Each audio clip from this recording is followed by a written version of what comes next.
Ladies and gentlemen, boys and girls, welcome back to another edition of Boxing Bananas Live, brought to you by Fight Bananas. I'm your host, Ray the Business, and I am joined by none other than my co host, the professor, Mr. John Bradford. How What's we going doing, on? brother?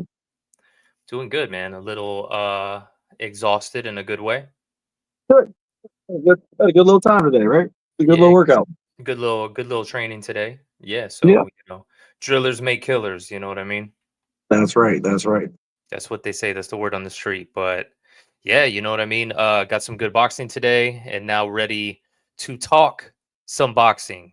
You know what I'm Yes, saying? sir. So definitely want to get into the fight for this weekend.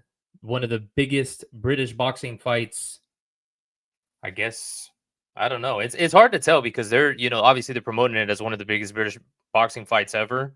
I would But say, I would say it's one of the best, the biggest British grudge match boxing fights ever. yeah, it's one of those where it's like, okay, I just kind of hear what I hear, which obviously a lot of it's promotion. Hmm. And I'm an American, so like what goes on over there is who cares? But I'm definitely down for this fight. This was last month's edition of the Ring Magazine. If you haven't got it yet, Ring Magazine is back, and these bad Such a cool boys cover, man. Such a cool are, way to do it. bro. These So good. things are thick, and like they got full, pages. It's nice. It's a nice book, Yeah. but yeah, it's all about this grudge match of Conor Benn versus Chris Eubank Jr. Um, we definitely are going to talk about that. But before we get into that, we had another British fighter that fought over the weekend that I want to touch up on because I know that you're a fan of this guy. I don't know if you caught the fight. Is your boy Mr. Mr. Ben Ben Whitaker Whitaker? Jr. Yeah. Yes, yes. Did you catch the fight? Did what are your thoughts?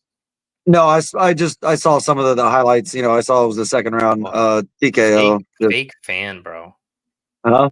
Fake Fake fan, fan. dude. life caught life caught up with me to where it was a little bit too much. I watched it last time. He was on the big show and everything like that, coming up through pay per views.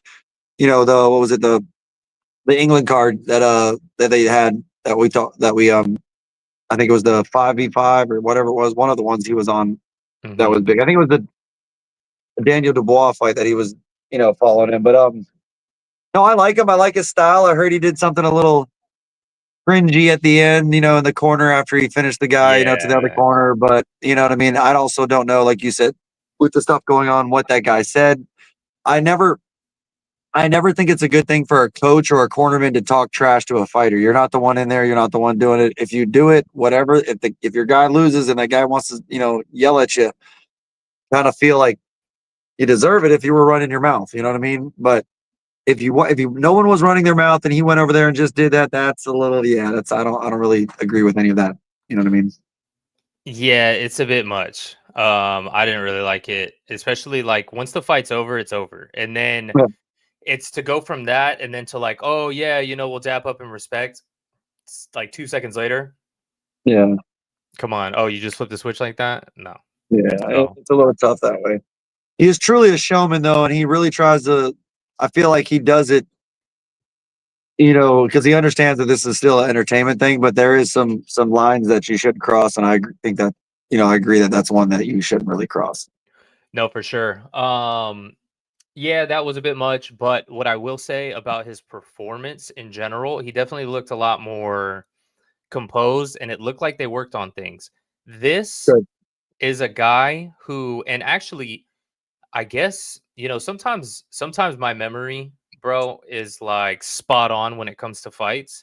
And then sometimes it's like I miss details. You know what I mean? I think for the important fights, like I can remember scorecards, dates, all that kind of stuff.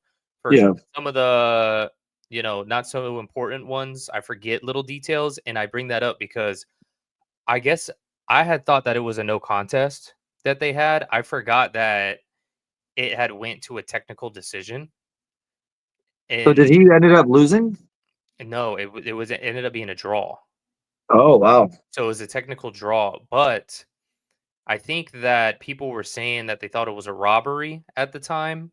Actually, another thing, real quick. Let me add this on the bottom. That's the fight we're talking about where he fell out of the ring and they both couldn't continue, correct?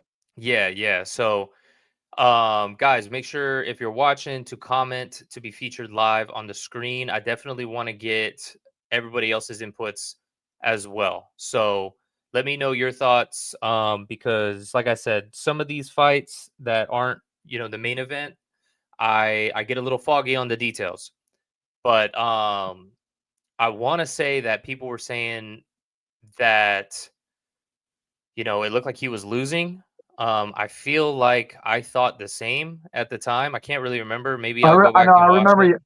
I remember you telling me that because it was one of those that I think I was in the middle of work or whatever, and I couldn't. I was something preparing for Mhm. somebody fighting or in the like working or whatever. But you told me that he fell out of the ring and they went to a it was going to be a no contest because they couldn't continue. And Yeah, then as you're saying now it was a draw. But you actually told me that you thought he was losing the fight as it was as it was going on. I think what it was too is it was trending in the wrong direction for Gotcha. Ben Whitaker. You know what I mean? You know how it is. Yeah. It's and that fight was what? That was a 10-round fight, and that happened in round 6. So by Yeah. round 5, 6, 4, 5, 6, if it starts trending in the wrong direction halfway through the fight, that's not looking good Yeah. for our guy Ben Whitaker. So that's kind of my memories of it, but I think he essentially got lucky in the sense that that happened, and I think maybe I thought it was a no contest because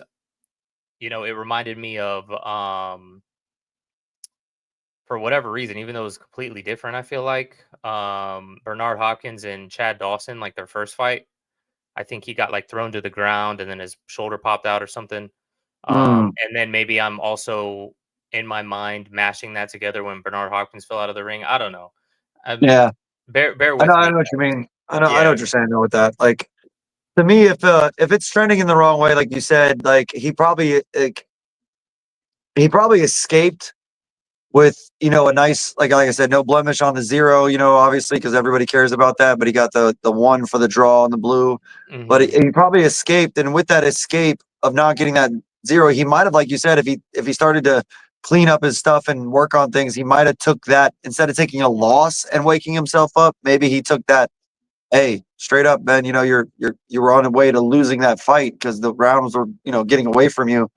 Luckily, it was an even fight going into the sixth or after the sixth or the fifth, whatever it is. You know what I mean? Hmm. Where it happened, and with that, maybe that clicked the switch. You know what I mean? Maybe you need to go through a very tough, experienced fight. And to where almost like you feel like you might be losing or on the close to actually losing the fight itself in a decision way before some of these young fighters really wake up because you know how the fight game goes. Your first fight's a can, your second fight's a can, then you get like or let me put it this way: your first fight's a dented open can that you just got to Hmm. knock down. Your second fight's a dented can that might be slightly open, then you got to get busted If you open. have a good manager, Yeah, and then you yeah, build it. He's at fight 9, so that it should start ticking up, especially with his popularity. I mean, if you don't know this dude, while we're joking about the man is uber popular around the world for his viral videos and stuff like that.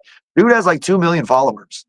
yeah, Like he has a ridiculous amount of people follow this guy, and I'm not by any way means stating that as his credit to being one of the prospects, but he understands how to entertain. He understands how to get people to watch him in those ways, and as long as the manager's doing it the right way, and then he's also being true to himself as a fighter and learning his weaknesses and developing those weaknesses and turning them into stronger points of his game, he will be a hell of a prospect and a fighter that we're talking about for championships later on if all of that falls that way because he has that following now to where people would want to see him on a big time. I mean, in the social media land of fighting now, I mean, 2 point something million followers ain't nothing to bat an eye at. And if you're getting him the right fights, that's only going to grow. And if he really is in the gym working on his craft like he should be, you're looking at a potential mega superstar worldwide.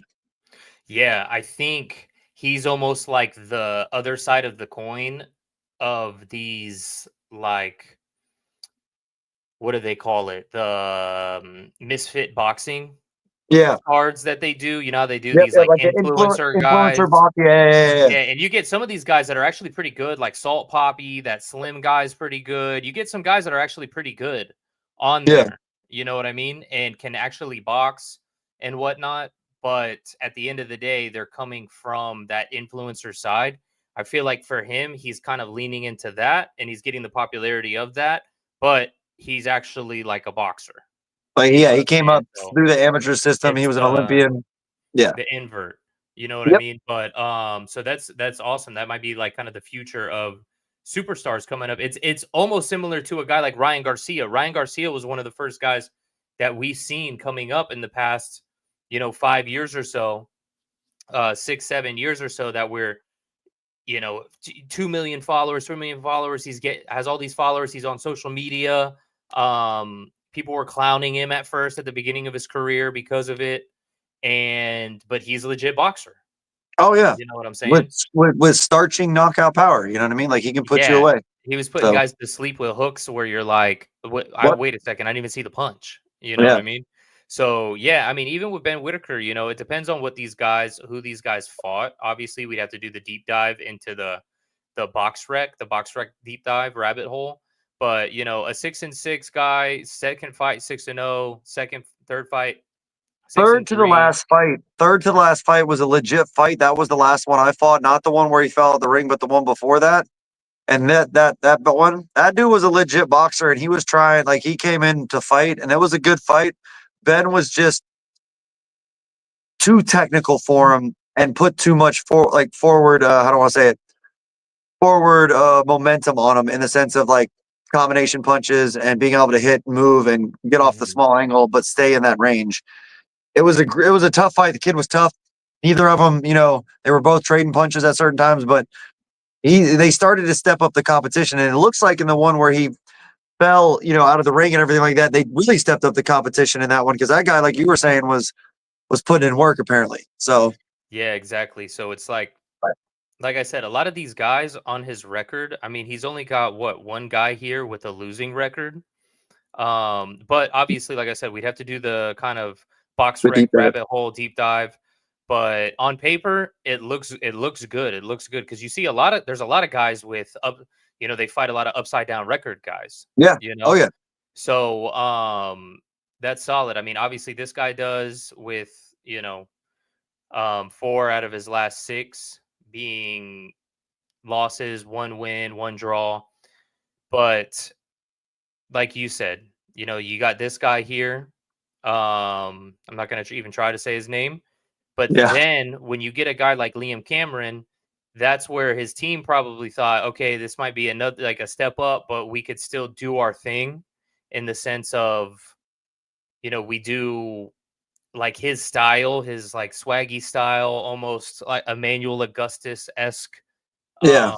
like moving and dodging and whatnot. But I feel like, that was only going to take you so far.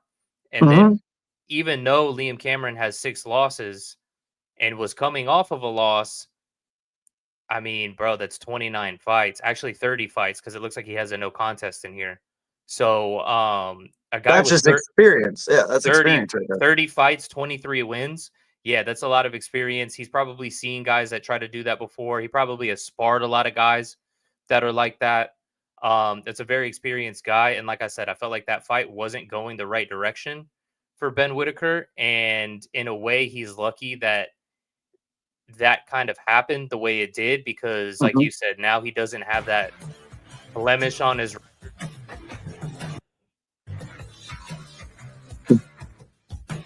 getting some We audio. gotta love ads on box rec now, right? I know, what the heck. You could hear that too? Yeah, that was funny. Yeah, I was like, what the heck? But yeah, I mean, he's got a draw on his record, who cares? Yeah, But at least it's not a loss on the record, because, when you get a loss on your record before you have 10 wins, it's not the end of the world, but it kind of derails a little bit of the hype train, especially when you have a hype train like this kid. So yeah. for him, and then the last thing I'll say, because I've said a lot and really kind of talked in circles, but the last thing I'll say is that shout out to him and his team because they could have been egotistical and just went, oh well, that happened and whatever. It was bad luck, but it seemed like they really looked at it in a sense of they were probably honest with themselves, like, hey, this could have went badly for us. Yeah. Let's make the adjustments necessary to your game, to your style. Let's pick this guy apart. Let's do it. And they were able to do it and Yeah. able to do it within 2 rounds. Some people were saying that the stoppage was a little bit early. I could see the argument for that, but it looked like Cameron was a bit out. So I'm not overly upset with the stoppage. And yeah, now he's avenged the draw with a second round knockout. That's pretty much as good as it can get. Yep. And and in a way, he's been able to learn the lesson of a loss without tasting that loss on his record. Exactly. Exactly. Then that's It's the best case scenario. super important. Yeah, that's best case scenario for sure. And that's super important because now, like you said, they did the right thing. They went back, they made the adjustments. They're like, hey, we're not going to play this game. We're going to go out there and do work Mhm. and get this done. And to me, the only adjustment I think is needed for him in the weight category is I'm not sure at 175 he has the punching power to be able to keep certain guys off of him. He Oh has yeah, movement. because He has movement to do it. You know what I mean? I'm not knocking his power, but I'm saying when you get to the upper echelon, they're going to be able to take more punches. They're going to be able to do those things. I don't know that he has that power to get somebody off of him like a Bivol, a Better Beeve, or any of those bigger guys at 175, the more, experienced. Well, I think at 168 he does. I also think he moves a lot better than some of the 168ers, the way he can move. And I think that's actually, if he can get those 7 pounds off him and it's not going to affect him, I think that's kind of the category to yeah, me, that's he tough should be though in. because he's rated here at 6'3". I don't know if he Yeah, really is 6'3" because that's pretty tall. But it even if is. he's like 6'2", 6'1", that's pretty big for a super middleweight. Oh, agreed. Yeah, you know what I mean? But yeah, I agree with you as well. I mean, he still is, I wouldn't even consider him on like prospect level. He's still on the come up journey, Mhm. but he definitely needs to evolve the game. And he is 27. It's not like he's, you know, 25, 24. He's No, 20. but he's still in that because he's coming off that stellar amateur career. You Mhm. still can consider him young because your fighting prime is 28 to 35. You know what I Yeah, mean? So yeah, you for can sure. still consider him young and at 9 fights in or 10 fights in, avenging a draw that happened and him having the followers he had. The number of fights don't put him at that super prospect level yet, but still on the come up. But he's right there knocking on that door easily, I think. I just don't, like I said, I think 175 is just a very tough category when you get to the top of it. It's just a very tough category. So he's ranked at what, 48 on BoxRec. BoxRec doesn't have the best rankings, but at least it's something to go off of. We got Ben Whitaker, Atif Olberton is in there. This guy fought Robbie, and Robbie did actually really well against him.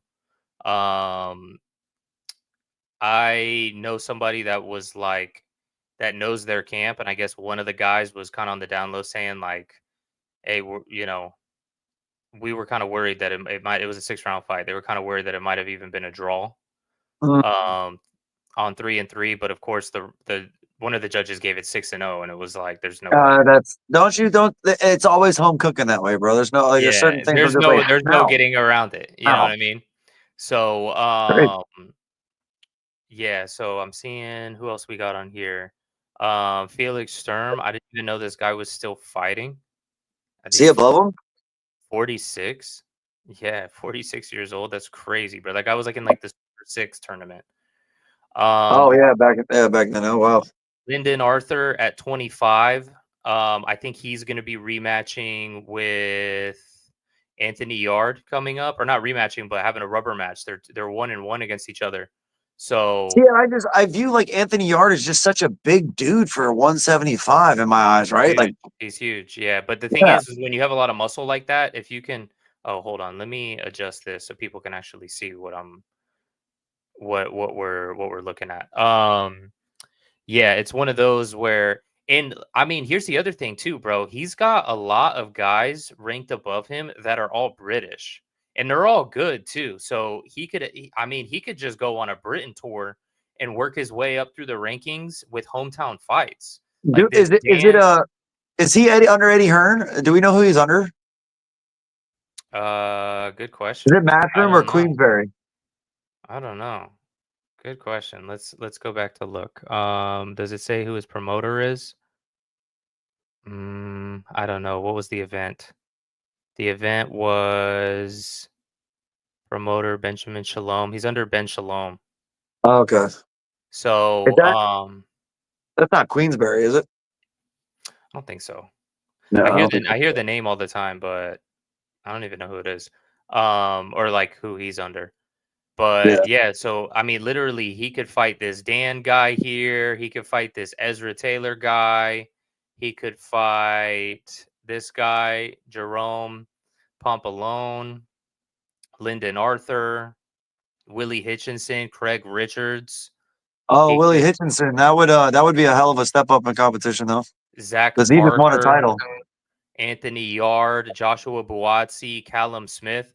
Bro, he could literally at 175 could literally only fight English people, maximize revenue, and have huge big fights. And if he could win them all, I mean, work his way up into a title shot in 2-3 years, just fighting English people. Yeah, I mean, it's honestly because they do actually that category. They have a solid number of fighters and actually good ones too. So that make I mean, Yeah, you're right look, about that.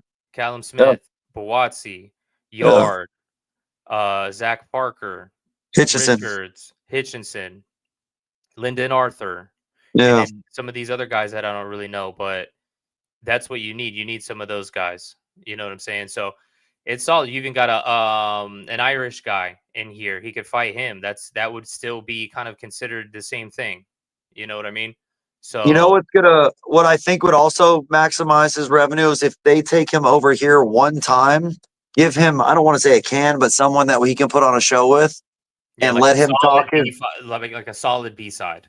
yeah, solid B side, but something he can do work on and do it. Put him on a show over here, and his beautiful way of talking trash. And everybody loves an accent. I don't care who you are. You love a guy Mhm. with an accent that can talk trash and be swagger with it. I don't, Put that's him why on a big Tyson Fury. card. Yeah, that's why Tyson Fury was so popular when he could talk and everybody just loved it. Let him do his thing, talk it, and guess what? Now Americans are going to see more of him, and then now keep him over there after that one, and he's going to sell out. He's going to sell out, help you sell out stadiums with other big fights. You know what I mean? With that amount of followers. And then you're getting the pay per view revenue from us over here in the States because now he had some viral moment, you know what I mean, over here where people were watching. Yeah, absolutely. But again, you know what I mean? He's still it might be a little premature for us to talk about him like this, but it could be just us seeing into the future. So Yeah. I I mean, think we could be in a year, we could be looking and going, do you remember that guy? Do you remember that guy? What was that yeah, guy's name? yeah, you know what I Or mean? we could be like, hey, you remember the guy we talking about? Everybody knows that guy now. We've been talking about him for a year now. hmm Yeah, because if he tightens up his game and boxes well, and then has the movement, the flashiness to add in there, it could really help a lot. And the thing is that could, like, even if he doesn't have the biggest punching power, that type of style, if used correctly, can create openings that if he times it right, can create knockout opportunities. Oh, yeah. Oh, yeah. Or make game changing fight punches land. You know what I mean? Like something Yeah, that catches you just messed up. Whoa, now we're wobbling. Now yeah, that guy's not aggressive. His style becomes even more effective. You yeah, know what I mean? exactly. So yeah, you know what I mean. But that being said, we'll see what they got next for him. I would like for them to keep him active because I think that's what he needs, especially being 27. But Oh, yeah. yeah, you know what I'm saying. We'll see what happens. But what we need is some of this Eubank Jr. versus Conor Benn action this weekend. So, for those who don't know, the whole situation with these guys fighting comes back from their fathers fighting each other back in 20 or 35 years ago, bro. Let's see. We That's got that's some here's history. here's Conor Benn's dad, Nigel Benn, 42-5. Last 3 fights, um, he lost, but before that, 42-2. That's a solid record. Oh, yeah. One of those losses being in 1990 to Chris Eubank in their first fight. He was stopped in the 9th round. Then he had 1, 2, 3, 4, 5, 6, 7, 8, 9, 10. Bro, this guy had 10 fights within 3 years before the Chris Eubank rematch. That's an active guy, bro. Oh Look at no, this. absolutely. Look at this, bro. You don't see that anymore. Like How many finishes on those? 1, 2, 3, 4, 5, 6, 7. 7 out of 10 were That's not finishes. bad. I mean, to that active to have that's good, man. That's good. And then Yeah, what was it? A draw in the rematch? it was a draw in the rematch. So he was 0-1-1 with Chris Eubank. And Eddie Hearn had a actually really good like promotional spiel the other day about it, where he was Hmm. saying essentially what this is Ben versus Eubank 3 Yeah, a rubber match. in a way. You know what I Yeah. mean? So the obviously, the fathers have the history of fighting each other, and that was the original sell for this fight when it was booked back in, I want to say, October of 2022. Yeah. Let me see. Let me share this. Here's Conor Benn. So Conor Benn in October of 2022 was coming off of a win in April against Chris Van Heerden, a And knockout win. was that what is that 147? He was a welterweight, 147. As you see here, he weighed in at 146 and a half. So Yeah. he had knocked out Chris Algieri, Yep. Chris Van Heerden. So he was essentially like a rising welterweight. And Yep. then they make this fight with Chris Eubank Jr., who is a guy who kind of floats between middleweight and super middleweight.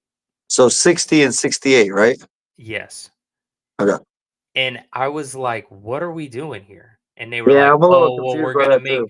we're gonna make the fight at 157, and Chris Eubank's gonna have to drop down to 157." And I guess his dad was telling him not to do it, but they were gonna do it anyways to make it a little more even. Dimitri Hunt, congratulations! Congratulations to you, brother. Yeah. Thank you, Dimitri. Congratulations to Congratulations you to you. tuning in on the show. I appreciate it, bro. But yeah, bro, you remember that? I here's the thing. My enthusiasm for that fight was minimal. On Yeah. a scale of 1 to 10, it was maybe a 2 because Okay. it just to me it just didn't make any sense. I felt like it was a cash grab of a fight. Okay, there and I've never really been a big Chris Eubank guy. He's a guy Not who junior. Not junior. I think Chris junior, yeah, Eubank yeah, that's what senior. I mean. Chris you now. Yeah, I'm gonna Chris Eubank Sr. was the man. if yeah, bro. He was a man, and the way he talks about boxing, when you listen to this man and discuss how he thought about boxing, right here, And beautiful, he beautiful, talked so beautiful mind. proper. Yeah, but yeah, like when he describes how to use a jab, it's probably the best way I've ever heard a jab, like to describe how to master your jab and why you need it and why it's important. I mean, he approached boxing of a very astute and hard nosed way. You know what I Mhm. mean? Like he was definitely a hard nosed fighter, but he was very astute about the game of boxing and thought it. It was like when you listen to him talk, you know you're dealing with a real one. Yeah, no, he's legit. And yeah, so yeah, we'll make sure that I'm clear in saying I wasn't the biggest fan of Chris Eubank Jr. because Chris Yeah. Eubank Sr. is the man. Chris Yes. Eubank Jr. I mean, let's look at let's look at his box rec instead. I mean, he had lost to Billy Joe Saunders, and then he just kind of fought a lot of guys that no one really knew. Gary O'Sullivan, I guess at the time only had one loss, but he was that guy with the funny mustache. It was Gary Spike O'Sullivan. Yeah, you know who I'm talking about. I know exactly who you're talking about. He's an Irish guy, right? I believe so. Yeah, he's A from little bit. Ireland. Yep. And then he was always kind of fighting for like the IBO for some reason, and I was like, why is he not in the mix for like one of the real world titles? Because the IBO is like they try to count it as a belt, but it's not really. Um, he lost to George Groves. George Groves is good. And then James DeGale. I think what it came down to, honestly, after you lose to Billy Joe Saunders, like you said, he started fighting some people that we didn't really know, and then he fought another name besides Spike O'Sullivan at the time. He fought another name in George Groves, which is good. George Groves was good, and then he lost to him there. I think he just lost steam in the international scene. He was still selling stuff, over in England and stuff like that. I'm sure that's why he's, was still fighting over there a lot. I just think he lost his momentum in the international scene and being like that top contender that somebody might want to see. And I also think that his style isn't so different or unbelievable. And it's not like he's just this unbelievably big power puncher or anything like that. He's just a solid boxer. You know what I mean? Yeah, And the name was carrying him, I think, a little bit in the realm of the come up. And then when you lose to like Billy Joe Saunders, who was trying to make a case to, fight Canelo during that time and making his run. And then you fight some people, like I said, like you don't really know. And then he fights George Groves and lose to him. You're kind of just losing that steam on that upper echelon belt rank because we know the IBO is not really anything. Not really. Yeah, exactly. And we're talking about a 2014 loss and then a 2018 loss where this is still kind of that realm. We're just getting out of the realm of we really care about losses. You know what I mean? At the time, it was still kind of like, oh, well, why should we care about you when you have 2 losses on your record? Exactly. And the guys that you're fighting are just kind of like, you got a IBO title, who cares? He was like the double IBO champion. I think, look, literally world IBO, world super middle. So yeah, see, super middleweight, and then I think somewhere in here he won the IBO middleweight title, or maybe he didn't. I don't know, maybe I'm making that up. But regardless, they schedule him finally, and then Matty Korobov was a solid fight. But again, we're fighting a lot of guys that nobody really knows besides, unless you're English, maybe. But again, the international scene, not so much. And then they schedule this Conor Benn fight. And maybe, I don't know the pulse on the excitement in England, but then the fight fell apart because Conor Benn popped for a banned substance.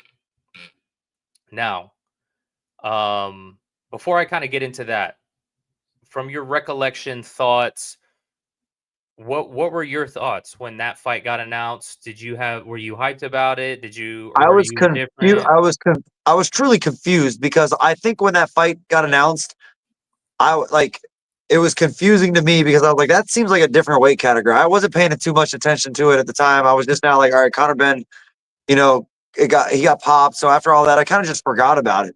And then I got more confused when I saw Conor Benn in person when he fought in Orlando. Yeah, they put him on the card like last second. Yeah, and so I'm there with one of our fighters when Kimon fought Khalil Cole, and I'm there and I'm seeing Conor Benn. I'm like, he's walking up next to me, and I'm just like, you're like, what is Conor Benn doing here?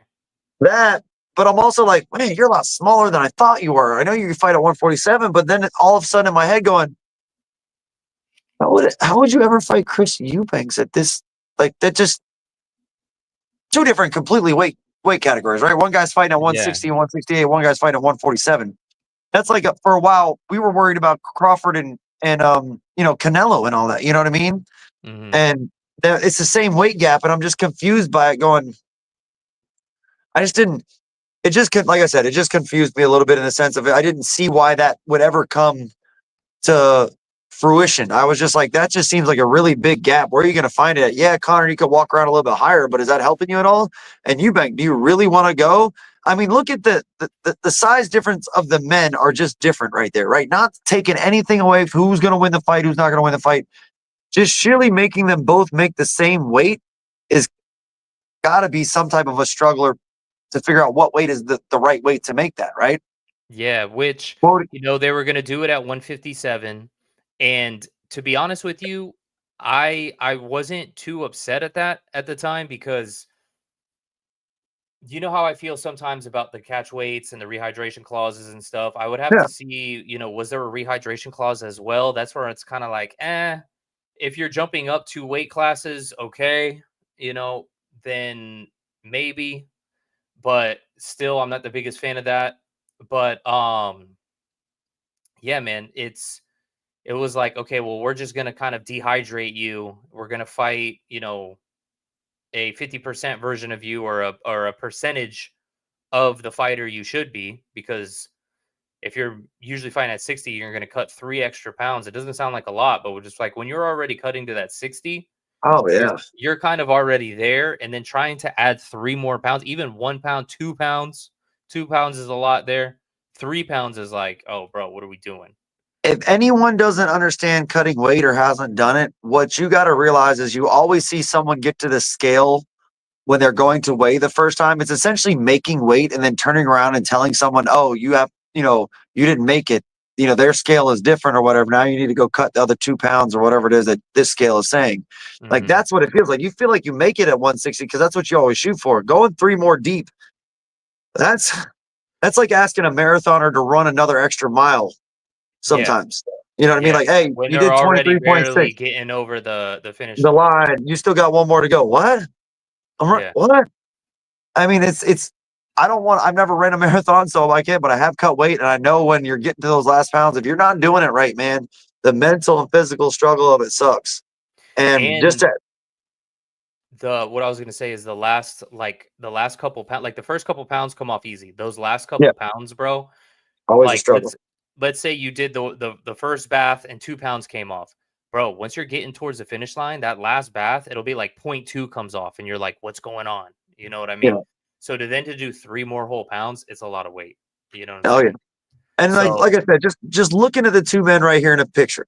Obviously, you can't tell the physique, things like that, but Chris Eubanks doesn't look like a small man. And I've stood look next at to. the size of their heads. That's what I mean. It's just it's two different things, and like clearly the two guys separating them are big gentlemen, right? And Chris Eubanks looks way closer to their size than Conor Benn does. You know what I mean? As far as that goes, it's like okay, you know what I mean? It's just Yeah. a tough. It's a tough look that way. But that being said, the buildup, the trash talking between the two of them, the the quoting Eubank Jr. saying that the weight cut isn't going to nearly be as hard as the problems I had in my life and the relationships with the problems that I had with my father. That'll be nothing compared. Mhm. The weight cut will be nothing compared to what I've had to deal with. Okay, so you're motivated, awesome, and I love it. So now they've got my attention a little bit more as the fight is definitely getting to this weekend. It seems to me that there is a decent enough buildup. I just I just hope the fight turns out to be a good fight. So the one thing that there is for this fight. Now it's at 160 pounds, the full middleweight limit, but there is a 10-pound rehydration clause in place, which Okay. sometimes can be standard with certain Yeah. fights and like certain organizations or whatever, or certain, you know what I Are mean, they fighting for the sanctioning bodies. IBO? I don't know, bro. Let me see. Did somebody reach out and go, hey, you want to make this a title fight? IBO, you want to come over Yeah, here and make this a title fight? you would think so, but I guess not. So it doesn't say anything on BoxRec. But And Connor Ben was probably like, I don't want your bitch ass title. exactly. So yeah, I think that was kind of the stipulation too of re-signing this fight. So basically, okay, where I left off was, or where we left off was, Conor Benn. The first fight didn't really make sense because also he's a 147-pound fighter, and he was just like eking into that prospect level. He wasn't Mhm. even on contender status. Like he still had some work to, like a few fights to even get in the contender conversation. Oh But yeah, he was he was looked at as a good prospect because it's not like, oh, we're just hyping this guy up. Dude can crack. He's oh yeah. ferocious. He's got everything. So we thought, okay, he's on the right trajectory.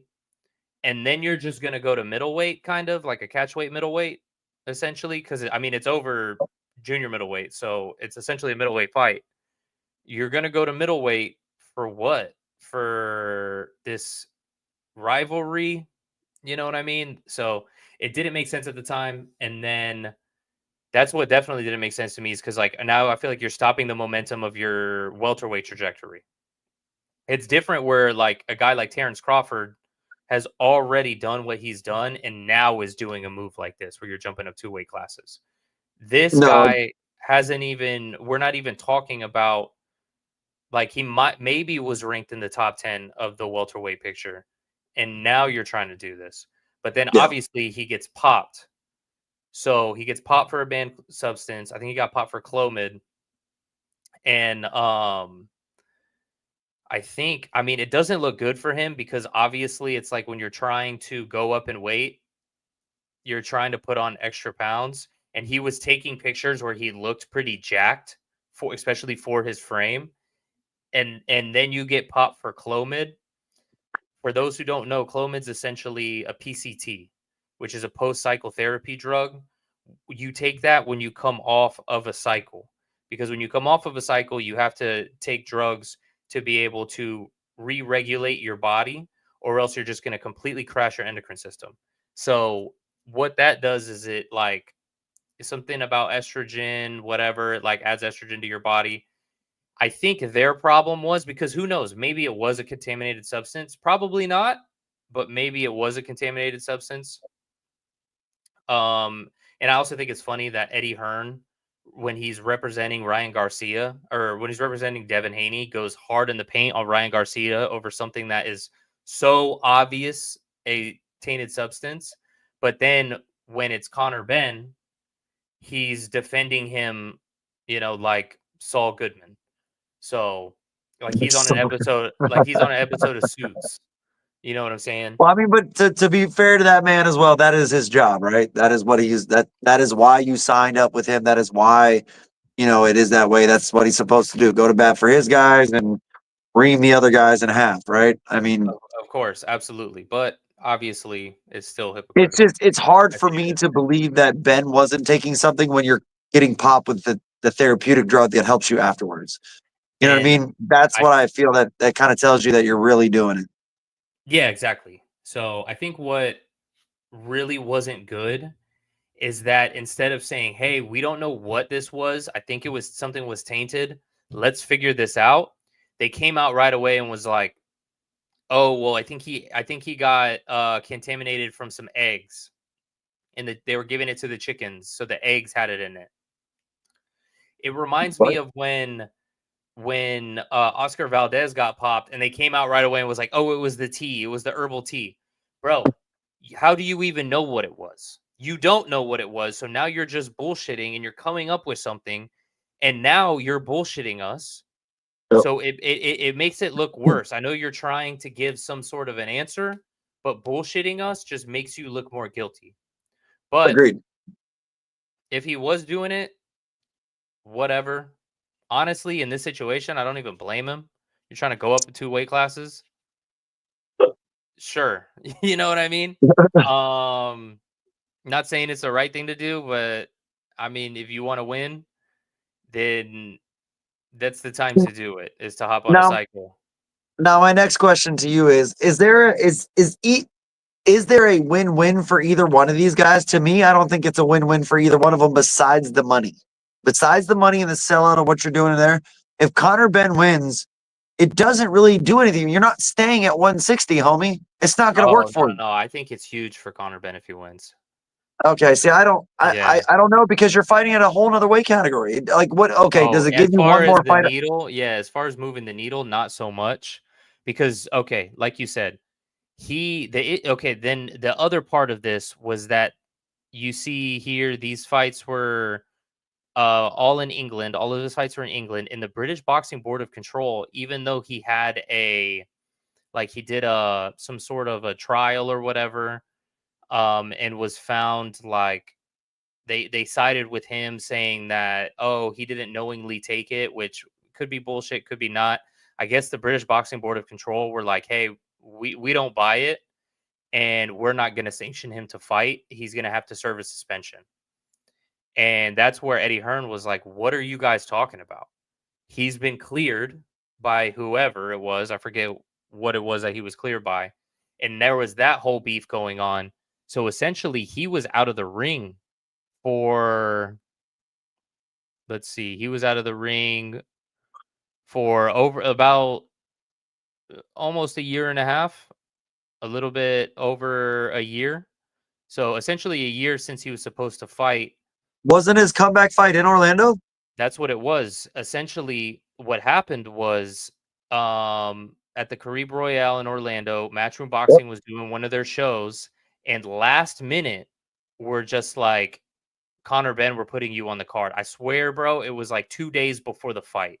Like the day before the weigh-ins, they were like, hey, we made this fight. Conor Benn's on the card. And it was just news that came out of left field entirely that Conor Benn's fighting. And to be honest with you, I didn't think he looked that good. Did you watch that fight? I mean, I'm with you on that one. I didn't Oh, think he no, no, looked that no. great. I'm tripping. I'm tripping. That fight, I thought he looked solid. It was this next fight that he had. He had another fight with this guy, Peter Dobson, and I don't think he looked that good. I think what it was, especially for both of these fights, they were both decision fights, and it was with him essentially moving up. So this one, he moved up to 154. And then in the Yeah. next one, it looked like it was some sort of catch weight at like 151 with Peter Dobson. Even though he won 119, 118, 118, I still don't think he looked the best, man. Dobson caught him with some shots, and I feel like what it was Conor Benn was fighting in a way where he was just like in love with his power Yeah. and just trying to land big shots the whole time to knock him out. And then that's kind of maybe shows the prospect side of him where it's like, okay, if you're knocking out all these other guys, but then you can't knock these guys out, can you switch up the game plan and box and set those knockout shots up? Yeah. And it didn't seem like he was doing that, which That makes sense. could be an issue in this fight. So that being said, we get to this fight now.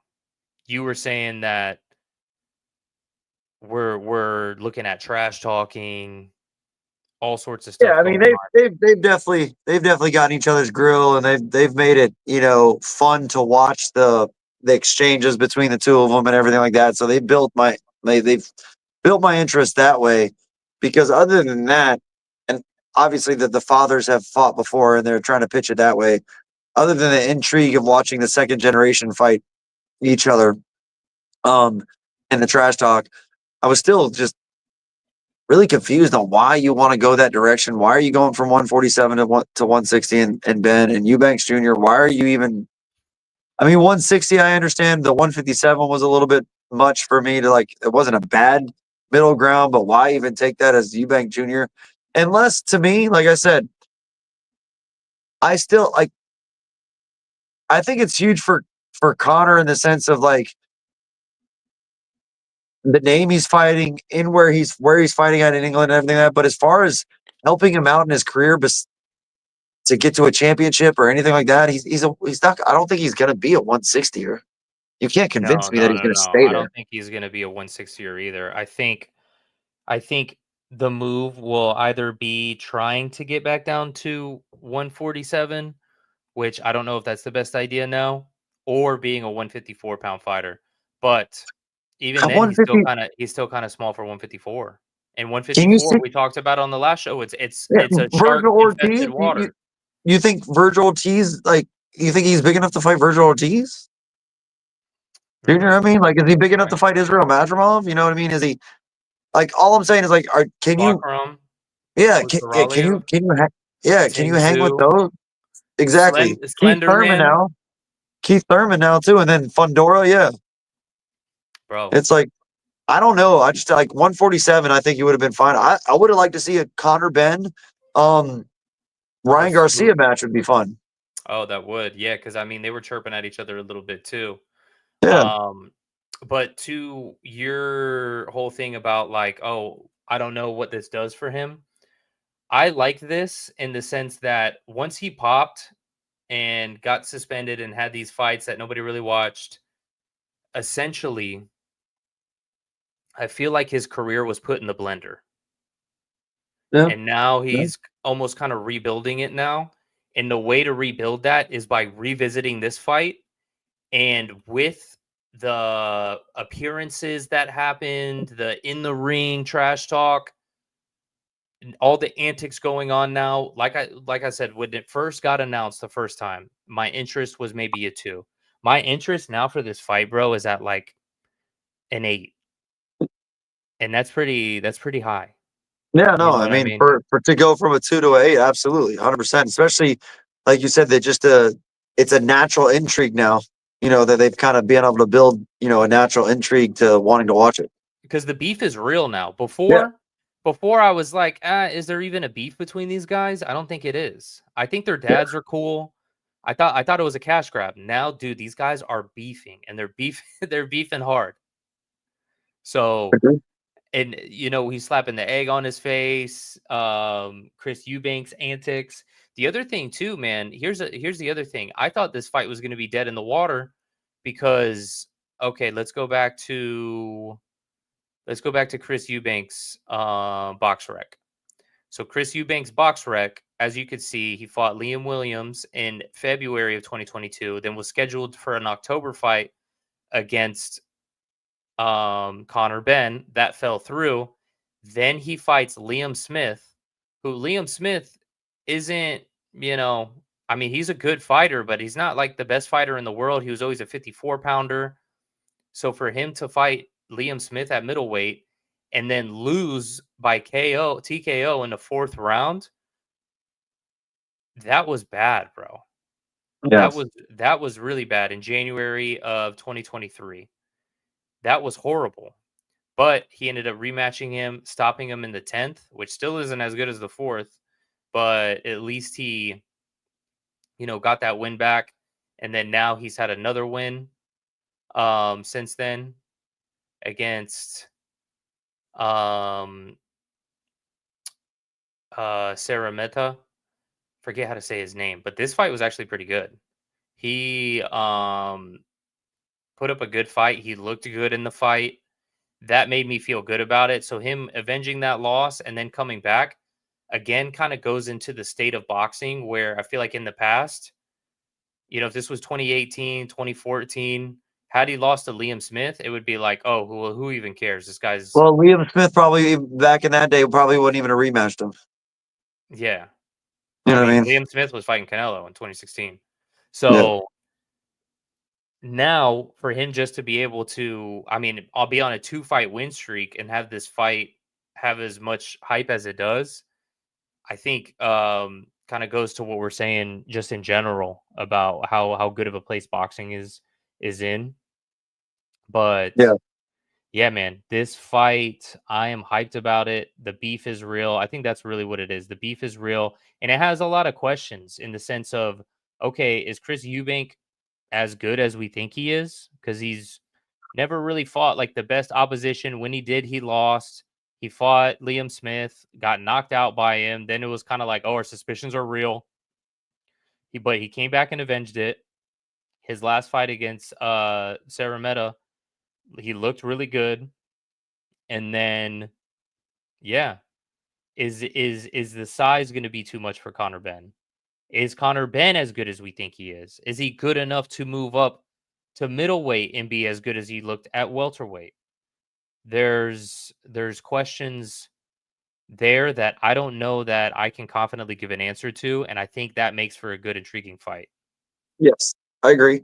My next additive to that is just the fact that I hate when these grudge matches come into play and people are really beefing, and then it turns into like either a dull, boring match where no one's really exchanging like you thought they were, no one's really putting the pressure on, they're kind of playing the chess game, and it becomes a very methodical battle with not a lot of action, or it's going to be one of those where we see a giant sprint and then a shit ton of holding and hugging and and everything like that, because when they both sprinted, no one got the knockout, and now we're watching two tired dudes that were so angry at each other. For Now they got to for hold 4 the or 5 rounds. yeah, you know what I mean? They're Easily like, fight. yeah, you're like, ah, shit. Round 5 was the last real action because that's when they were going balls to the wall. Now every time somebody misses, the other guy's holding them, and that guy throws back, the other guy grabs him, or we're walking around a ring looking at each other. Yeah. That's where I'm kind of worried about, but hopefully, we don't see that. Hopefully, we get to see a true grudge match, whether it be technical boxing with action or whether it just be two guys trying to take each other's heads off, and really hurt them. Hopefully, we get to see the action that the buildup is giving us. You know what I mean? For sure. And where some fights, especially like a lot of boxing fights where they'll talk to each other like that, oh blah blah blah, and then they go out there and it's just like, all right, bro, what are we doing? This isn't You're not fighting in a style that matched with your words. You know what Yeah, I mean? If you're gonna fight that style, cool, but then don't talk all that shit. You know what I mean? exactly. That's what I'm saying. I don't mind the style, but don't sit here and be like, oh yeah, you're gonna be done. I'm gonna knock you out. I'm gonna kill you, and then you're like, you know, moving a lot. Yeah, You know that, what and I'm you're saying? throwing 68 jabs around with maybe one or Yeah. two other power punches, and that's it. Yeah, exactly. It's like, okay, it's not matching up here. You're Yeah. just, it makes me skeptical. It's kind of like how, I know we talk about him all the time, but like Shakur. Shakur acts like he's like the best guy in the world and then goes out there and has snooze fests. Well, And we then should see it in the next one coming up. We should see something because William Cepeda, and that's apparently supposed to be the next two fighting. That man throws a shit ton of punches. he does, but that's what worries me because at least with the Padley fight, it was like, okay, this guy's there to be, you essentially got yourself that B-side opponent, electrician coming off of, a 4-day notice or whatever it was. And why would you run away from him? So I feel like when you put him in there with a guy like Zepeda, it's just going to incentivize him to dance around the ring and do what he did with Edwin Dos Santos. Because Edwin Dos Santos is a guy that, you know, I wouldn't say has like a similar style because their styles are different, but he's, a fighter. Okay, so here's what we'll learn in that fight. On a quick sidebar from this preview, what we'll learn in that fight is we'll learn how good William Cepeda is. Period. End. Yeah. Like even if Shakur runs from him or moves away from him, we'll find out how good William Cepeda is. If he's as Mhm. good as we all think he is, and people are, what's his name? The Golden Boy himself, Oscar De La Hoya thinks he is, Mhm. then we're gonna see that on display, hunting Shakur and getting to him and making Shakur fight. What he needs to Otherwise, do, bro, he needs to kind of almost like rush in, but he needs to rush in like this with this part of his head down and like when Shakur goes to jab, almost headbutt his fist because yeah, Shakur's hands are brittle. So if you can they just are. go in there, yeah, you don't know that. They, no, I didn't know that. I If knew you some people look do, at but his hands, he's got like scars all over it. That's another reason why people are like, "Oh, well, he has hand problems and blah blah blah." And I'm like, "All right, well then get out of the sport." yeah, oh no, I mean that's facts. You know what I I mean? mean Get out of the sport, that's bro. facts. What are you doing? Absolutely. That's get into kickboxing and start kicking people. No, stop that. He's not going to kick people. Don't stop that. Stop. Yeah, get into another sport. Like literally, this sport is I punch you with my hands. Oh well, Yeah. my hands. I can't punch you that much because my hands are gonna break. Okay, well that's what we're doing here. So sorry, brother. You got the bad luck of the draw here. Um, but yeah, his hands, are messed up. So if Zepeda could just kind of go in and like almost headbutt his jabs, headbutt his Yeah. right hands, because it's not like Shakur. Like sometimes if you get hit right here on the top of the head, it could really mess you up. But I don't think Shakur has the punching power to really mess somebody up like that. And No, when you're you moving backwards like that, you don't necessarily, unless you like step back, sit down on the shot. But Shakur, like, when do you see that from him? yeah. Oh, You know what agreed. I mean? Anyways, not to make this about a Shakur Zepeda show, because we'll have that show eventually, Yeah. in a couple months. But you get what I'm saying. That's an example of, okay, I'm gonna try to talk this talk, but not really walk the walk. Yeah. And Agreed. talk about other fighters. Like he was talking about Teofimo, like, oh, Teofimo's he sucks. He's so whack, this and that, blah blah blah. I'm like, dude, Teofimo would eat your lunch, and you would do nothing about it. Go up to 140 and fight Teofimo for the WBO. Just do me a favor, fight Keyshawn Davis for me. Just do that. That'll be another Yeah, one. I'm gonna yeah, try to fight come at Keyshawn you. Davis, dude. Keyshawn Davis is the truth. Yeah. So, regardless, I don't even remember what we were talking about as far as Conor Benn versus Eubank, but like I said, my hype level for this fight has risen back up to an 8 from a 2, which is Agreed. insane. Essentially, like the second booking of this fight. Yeah, they got Eubank Jr., Conor Benn in there. They got look at the old Ring magazine with Nigel Benn. Nice. Dude. Yeah, I was reading some of the And those are articles. really, man, I'm telling you, I'm gonna have to go on there and try to get a subscription. Those things are so cool, bro. The way that just looks like a graphic novel. I love it. Bro, they have a whole like 2-page layout of this Moises Itama guy who finished that one dude in the first round. A whole double page, and then with like 4 pages of an article. Like this kid had a one like is like barely a prospect, and they give him 4 pages in the book. I mean, it's really showing you like, okay, hey, here's the big guys, here's the guys you want to look out for, here's the guys that shined on the card.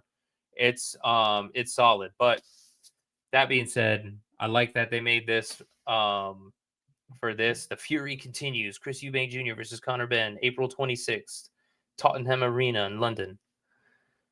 So, yeah. So, that being said, any final thoughts? We could wrap it up here on Chris Eubank Jr. versus Conor Benn, Who you got? the rematch, bro. I Who you would got? like, honestly, I put money on Conor Benn. I put $10 on knockout.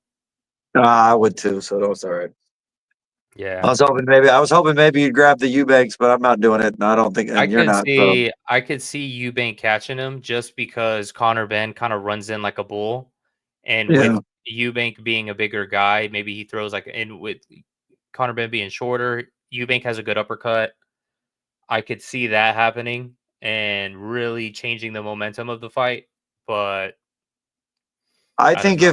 I think if Connor wins, it's by he's gonna have to have a knockdown in the fight and really do something that way. Because I think if it turns into a more boxing match, I think Eubanks can pull that off with a decision. I think Eubank is the one that will turn it into a boxing match because Yeah, Eubank seems very calm and collected, yeah, and I agree. Connor His seems best, pretty hot about everything, and his style is already a pretty aggressive style. yeah, I think his best. I think Eubanks' best chance is to make it a boxing match, like you said, get Connor to run into something, and then if that doesn't hurt him to get him out of there, or put him on the ropes that way, or in the sense of taming the aggression, and then in that way, then I think the most logical way for Eubanks to win would be a decision. I don't think he, what I mean, from boxing is better, and I think if Benn is going to win, unless we just see a completely different really technical, calm, collected Conor Benn, and not a emotional power puncher that we expect probably to see for a little while. I think if we see a more collected one, that we could see Conor could maybe squeak out a decision, but I think his best way to victory is TKO. Definitely getting a knockdown in order to get a decision win. It's not going to be a straight boxing match with no knockdowns for him to be able to win that. I think he's going to have to visibly hurt Eubanks in order to get a decision, but I think his best route is, like I said, a TKO, maybe stoppages on the ropes, and a flurry of punches after he's hurt him. Mm-hmm. Not even a clean, cold knockout, but something like that. Yeah, I don't disagree with you. I think that's very possible and pretty spot on. Because it's just one of those, man, where it's like who knows what's going to happen. It's just a ton of variables. especially with the whole weight difference, the size difference, all of that kind of stuff. But I guess we'll see. I think if Conor Benn wins, though, I do think this is huge for him because it's obviously a huge fight. This is a bigger fight than, especially now. At first, like I said, it was kind of whatever, but now with all the history behind it, with the history that was with the dads, now that is overshadowed by the history between these two. Yeah. And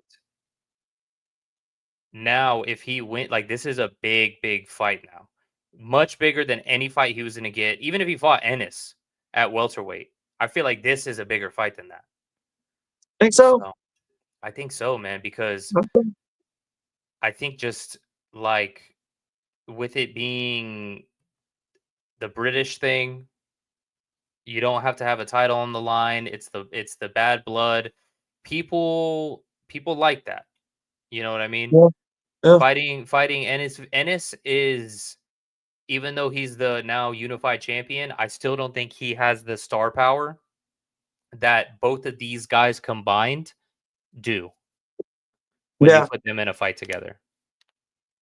That's a good point. That's a good point. When Yeah. you put it like that, when you say it with the star power combined, I agree with you. With all Yeah. the bad So blood, with the history, yeah, that's a yeah, good point. Very like good point. Conor Ben fighting these other guys, I was like, okay, I'm gonna tune in because I want to see Conor Ben fight. But it was like whatever. If I missed it, okay. Same thing with Eubank. Okay, Eubank fighting these other guys, I watched it because I just watch boxing. Yeah, But had I missed it, I wasn't going to be like, "Oh man, I missed it." Now with these two guys together fighting and everything, now it makes for a big fight. yeah, Kind of like any of these other huge fights. You kind of need those you need the two sides to be able to make it a really big fight. You need that the rivalry in there, and that's like stuff we talked about with Canelo. And since he fought, I would say Plant, they made that into almost kind of rivalry when they went with the back and forth and all of that.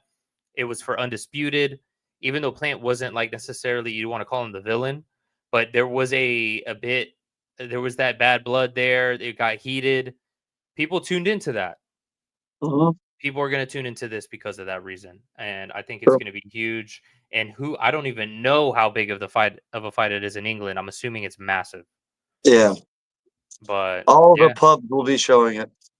Yeah, exactly. So I think I'll be going to the beach for my wife's friend's birthday, but I think we should be done by like 5. I think maybe we're gonna go to like her condo that's right there by the beach afterwards.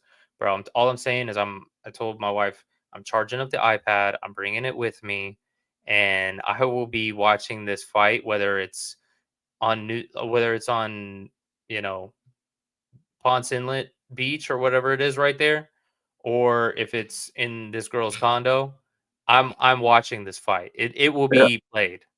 So I'm not missing this one for sure, and I'm hyped. Nah, yeah, I won't miss it either. It's well, unless I'm the USA Boxing Junior Olympics is in Orlando this weekend, so I got Mm. a couple of the kids fighting. As long as I'm not actually in the corner doing it, then yeah, I'll be watching it. Yo, imagine there you're in the corner, you're like, all right, yeah, the work the jab a little more. You're pouring the water on their head, but it's like in the wrong direction, and you're like this with your phone. You're like, what is this guy doing? She'd be like, Coach, nah, stop it. You're all right. Just jab more. Yeah, you're good, bro. Like, do what we talked about. Ooh, yeah, that'll be you in the corner. But all right, it's just one where I don't want to give an official prediction, but I am rooting for Conor Ben, but he I could agree. he could go the other way. Yeah, I agree. I'm with you on that one. I'm kind of rooting for Conor Ben too because I'm just more interested in what happens to him afterwards. After a win, I'm more interested to see what happens with him than I am to Mhm. see after a win for Chris Eubanks. No offense to him, but I feel like Conor just has a little bit more oomph to him if he wins and a little more mystique of what's going to happen, where he's going to go, what they're going to push. You know what I mean? Mhm. So, Yeah, I mean with I guess last thing with Eubank Jr. with a win, a huge profile win like this, you could start mixing him in there's not really much going on at 60, but if you put him at 68, there's a lot. Like if he goes back to 68, there's a lot going on. You know, you got the Berlanga versus Shiraz fight. Shiraz just moved up to 68 finally. You got that fight there. One of those guys. You got Plant fighting. You got Jamal Charlo fighting, even though it seems like they're going to put them on a collision course. What about Eubank Jr. versus Trevor McCumbee, man? If Eubank Jr. wins. Well, I think McCumbie's going to fight Diego Pacheco. Oh, that's right. Yeah, what you're saying. Well, I like that. What the winner of that fight? Yeah. I mean, they might even do the craziness and be like, "Oh, we could put him against Canelo." Because they were talking about that a while ago. Would that be Canelo's like walkover fight before he gets David Benavidez? Before he goes back to 175, because after he fights Skull and Crawford, assuming he wins those, it's kind of like, all right, for 2026, what do you got? What do you got on the radar? You know, maybe they'll do like a Eubank fight, and then it's like, okay, if you're not going to go back to 175, once that plays out, the whole trilogy, Bivol, Better Beef, David Benavidez in there. If you're not going to do that, what is there to do? And I feel like the only reason why he would even do that is if Bivol wins all of it. Because Bivol is the only one. Yeah. David Benavidez. At 175, Bivol's the only one that he won. Yeah. David Benavidez, the smart move is to be like, hey, David, if you want this fight, I have all the titles. If you want this fight, come back to 168, drain that weight, and then I'll give you the opportunity that you wanted. Yeah. You know, Agreed. which isn't smart for David, but we'll see what happens. But that being said, you know, good stuff, man. We'll see what happens this weekend, and then we could chat about it next week. You know what I forgot to do, bro? What? Are you ready for the main event? 2 hits. They hitting you, you hitting the floor. It's time for Boxing Bananas, brought to you by Fight Bananas. Nothing like doing it at the end, right? That's fine. I forgot to play it, bro. That's funny. But all right, ladies and gentlemen, until next time, we will see what happens with Chris Eubank Jr. versus Conor Benn. Yes, sir. Peace. Are you ready for the main event? 2 hits. They hitting you, you hitting the floor. It's time for Boxing Bananas, brought to you by Fight Bananas.